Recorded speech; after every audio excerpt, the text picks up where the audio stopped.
Well, leaked internal documents from Facebook, now called Meta, confirm the company's subsidiary Instagram uses algorithms that increase body image issues for teen girls. So how can parents help teens navigate social media? Well, Dr. Jennifer Pfeiffer, a professor from Bastyr University's Department of Counseling and Health Psychology, and she studies the effects of digital media on people. So good morning, Dr. Pfeiffer. How's it going? Good morning to you. Thanks for having me. Thanks so much for being here. Okay, let's start off with this. Lots of kids, especially teens these days, are using social media. Is there a safe way for them to be on it? Yeah, so let's just get started. Frances Haugen, the Facebook Instagram whistleblower, did reveal a lot of concerning information. However, these days teens are using a lot of online platforms and less Facebook, actually. So there's good reason to use social media, and parents, there's a good reason for them to really tune into what kids are doing online. Yeah, that's some good tips there. I mean, what are some good reasons? There has to be some, right, for teens to be using social media? There are a lot of good reasons.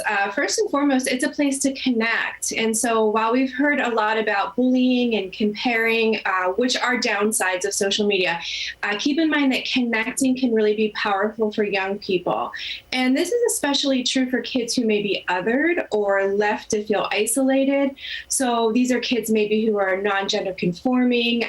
They could face challenges in the community, but there's online and social media resources that could really connect them to a sense of community.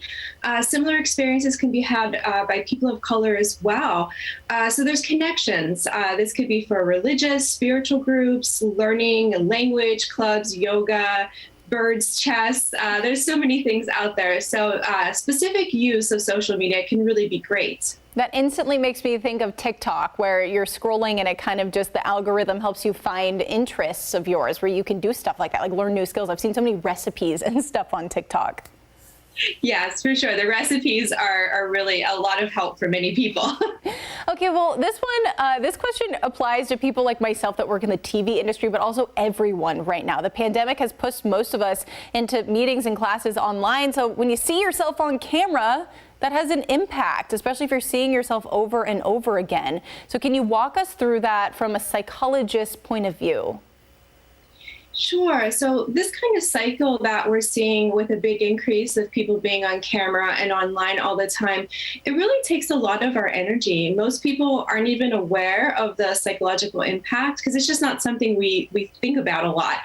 So if you're looking at yourself an hour or more a day, day after day, it really has an effect, and it's not a good one. It can lead us to be really self-critical of ourselves, over-analyzing, perhaps hyper-focused on our imperfections as we're staring at the screen, comparing ourselves to others. And really with this, it creates a level of anxiety, perfectionism, and maybe even insecurity. And so we're seeing more people have unrealistic expectations for themselves. And this really sets us up for a roller coaster that's really not that good when we're thinking about our mental health. There's also that addictive quality to it. So many times we can be obsessed about wanting to look our best, and this might be unattainable.